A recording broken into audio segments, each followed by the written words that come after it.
This is Good Morning America.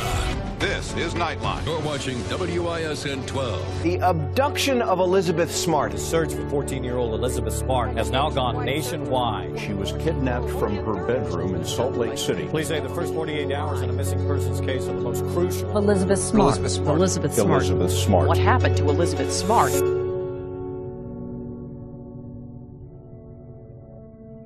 So when I was 14, I remember crawling into bed next to my younger sister and falling asleep. The next thing I remember hearing was a man's voice saying, "I have a knife at your neck, don't make a sound, get up and come with me." I remember getting up and doing exactly as he said because I didn't know if he'd been through my house already. I didn't know if he'd killed the rest of my family. The one thing I did know, though, was that my younger sister was still in bed next to me, alive. He led me up behind my house, up into the mountains.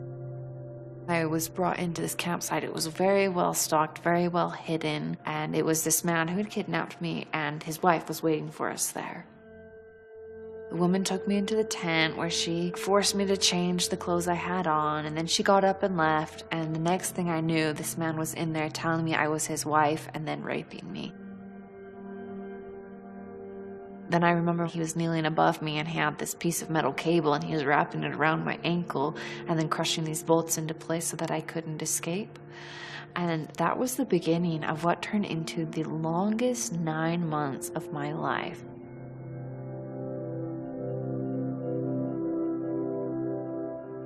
So every time when I thought I'd hit rock bottom, my captor would find something new to make it worse. And one of those times I had been forced to drink alcohol and I had thrown up and then I'd passed out face down, and I woke up the next morning and my face and my hair were still all crusted to the ground, covered in vomit. And I remember at that point just feeling like, how can you get any lower than this?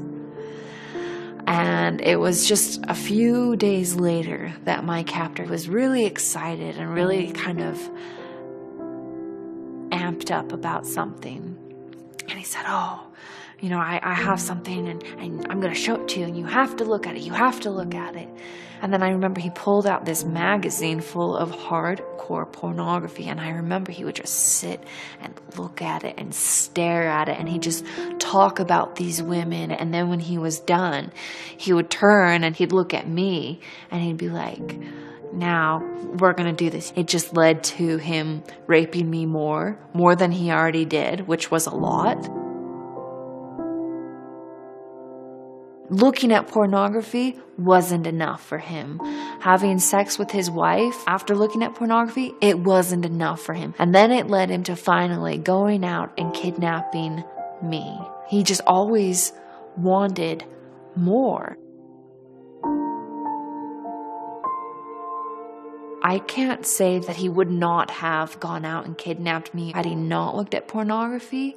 All I know is that pornography made my living hell worse.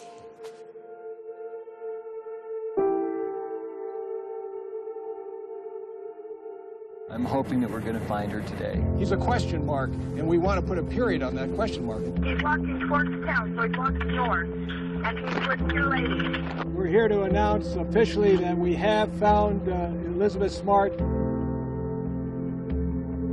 Actually, the following morning after I was rescued, my mom gave me a piece of advice that really changed my life forever. And she said to me, "Elizabeth, what these people have done to you is so terrible, and you may never feel like restitution is made, but the best punishment that you could ever give them is to be happy." And that advice has helped make me who I am today.